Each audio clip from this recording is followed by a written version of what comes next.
Because people are looking at the small dollars that they put towards the MRC, and nobody knows the small dollars more than you guys, I'm sorry. But what you do for it, the current estimates are $4 to $6 is what you're giving back for every dollar that we give out to you, right? Give back to you, let me be correct in this, right? So every dollar we give back to you, you're generating 4 to 6 volunteer hours and other measurements of value back to this country. And that's something that we need to talk about. We need to tell people about. And that's caught the eye of many countries who don't have the resources that the United States has had, and that would have, even relative now. So they've asked that we spend time in some of these forums and talk about it. So thank you to you for that. The other thing that you might have seen via email was the Until Help Arrives campaign. And the Until Help Arrives campaign, this is actually taking expert knowledge from in the government and giving it to the locals. And we couldn't figure out exactly how to do this, and who had to sign off on it. And it was pretty cumbersome. It took 2 years. So the joke is we said we would launch it in March, and we did. It was just 2 years later when we were going to launch it. And many of you emailed me several times saying, hey, when's this coming out? We want to put this to action. And the MRC has stepped up to the challenge. So Asper has a YouTube page, and if you look on their YouTube page, the number of hits that you guys have directed to that page is like 10 times or more what any other video on that page has had directed to it. Right? People are seeing the work you're doing. It's our job to cheerlead and put that forward so the government knows what good work that is. And we're working on that. But until help arrives, as we roll this out, as you roll this out, we have the opportunity to magnify that and say what good work is going on. I'm talking with folks in the United States Public Health Service Commission Corps, those of us in uniform, and talking about engaging them. And I was talking to the Nurse Corps, and honestly, another corps came up and said, we'll beat the Nurse Corps. You just tell us when we can do this, right? So people want to be a part of what you're already a part of, and we're directing them to you in the local communities. If you're a uniformed officer and you want to engage your community, get to the Medical Reserve Corps. And let them help you reach those audiences that have the most need in those areas. So again, you have a direct part, but you also have that indirect part as well. So I just want to make sure you are aware of that. What I've learned the most so far in this short period of time, and trust me, things are really compressed. Like my time, I don't know when I sleep, but sometimes I do driving home. It's a joke. All right, so, I struggle with adequately explaining that unity and uniformity are not the same thing to a group of individuals that are used to fixed assets. They're used to the federal box, right, of things we do at the federal level.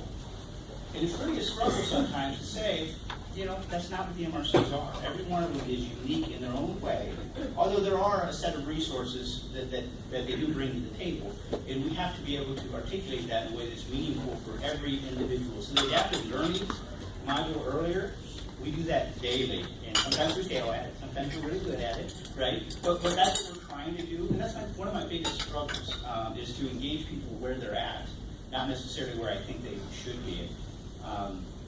We need to leverage the peak-in bias. Who knows what peak-in bias is, by the way? The psychological bias? Okay. So you remember those really good times in the MRC, right? When things are going smooth and you're really successful in what you're doing. But oftentimes you also switch to the most recent issue. And sometimes the most recent issue isn't the best, right? So you have to be able to shift back and remember those times when things were going smooth, what you were doing, what others were doing, maybe when your unit stalls, those kind of things. And not let one overtake the other, but look at the body of your work. And you'll realize there's a whole lot of work there to be proud of, and not to be upset when you get bogged down a little bit. The other learning thus far is, do I want to feel good or do I want to do good? Because those methods aren't always the same to get to that end, right? Because oftentimes, when I'm sitting in meetings and I have to speak up, it's very uncomfortable.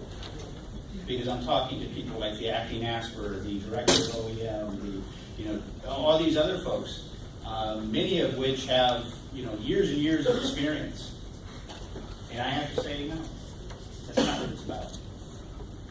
whatever the case may be. It's a very uncomfortable position to find yourself in. And the easy way would just be go along and get along. But I think that would fundamentally change the Medical Reserve Corps network, and I can't allow that on my watch anyways. And, I've seen CAPT and I emailed many of you. Who read the email? Anybody say read the email I sent right after CAPT email? Good. I've been head nods and hand raises. Okay, good. I truly meant it when I said you don't see what he hid from you.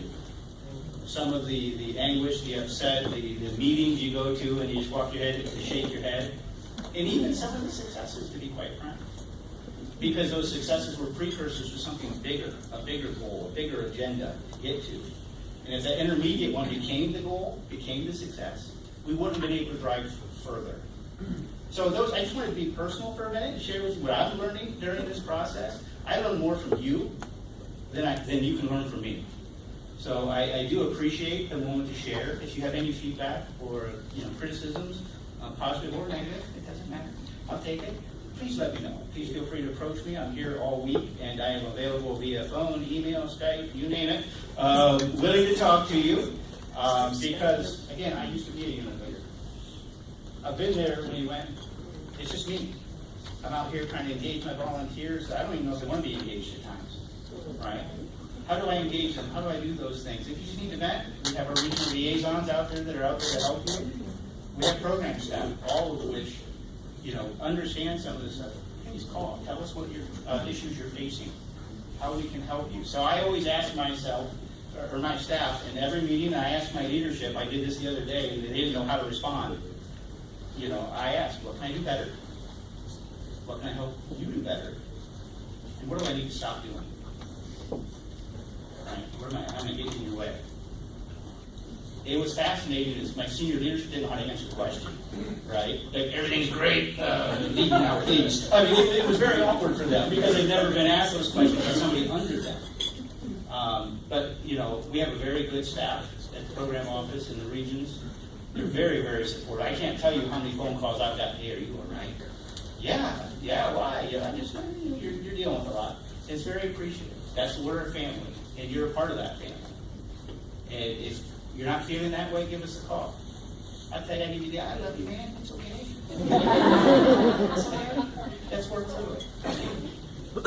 Anyways, thank you very much for all you do at the local level. I wish I could come to every place and see what you're doing because it's absolutely amazing work. I know it. Even at that, very small new unit you're starting up, it's amazing what you're doing. You're changing lives by giving them an opportunity to serve. So thank you very much.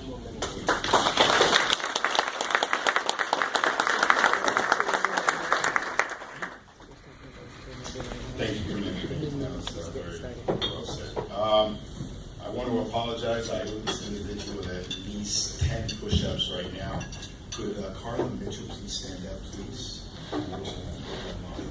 I forgot to acknowledge.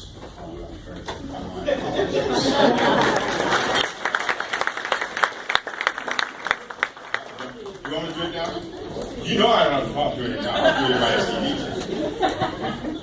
Oh, sorry. Carla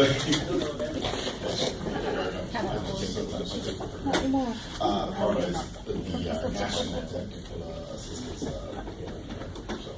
assisting all of the regional liaisons that you all have an opportunity to interact with every day. Okay? But I will give you the push-ups later on. I am not where I am. Yeah, every time you say I get push-ups, we'll find a folder. Before I go on to these slides, I just wanted to take a few minutes and Commander Payne said some very deep things in there and just had me thinking too as well.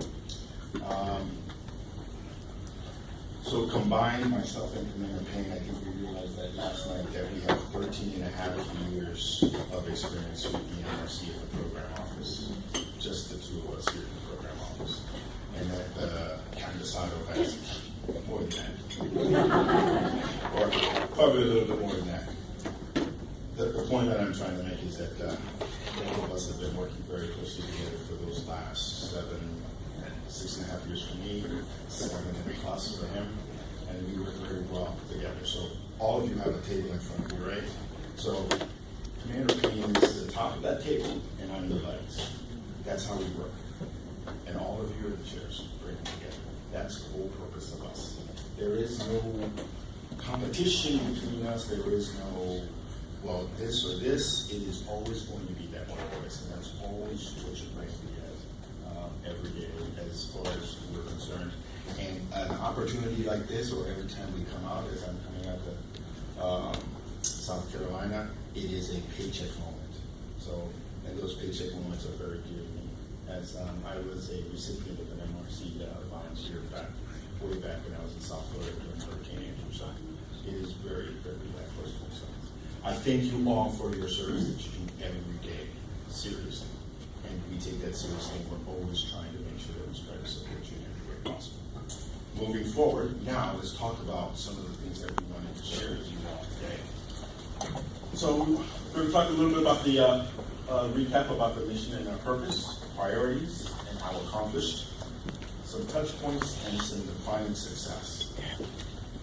And I think the important thing here is that as we look here at our purpose statement, and we took a great deal of time, Commander Payne had an opportunity to do some training, and he actually came back and we really looked at this and broke this process down for you. So we exist to guide knowledge, skills, and capability development for MRC unit leaders, believing that competent and capable unit leaders will be able to be effective to lead volunteers so that the units are actively engaged in meeting community needs. And our power is not working, but it won't cut off, I promise. Second, we also exist to improve situational awareness, and I think that's important as you all are engaged in different responses within your communities and looking at how you understand the MRC network for ASPR and for other HHS leaders as well, and stakeholders believing that these better informed individuals will support the MRC program so that the MRC network can be more sustainable and better able to achieve its mission every day. So that's our purpose, and that's what Commander and I and all of us are in the program office trying to move forward and whatnot. Let's just go over a few of our strategic priorities. One of them is strengthen. And our job is to make sure that we strengthen and sustain the national network. And just looking at some of these continued efforts here, providing resources, the well-check, the monthly well-check webinars, the factors for success, as Commander Payne has noticed.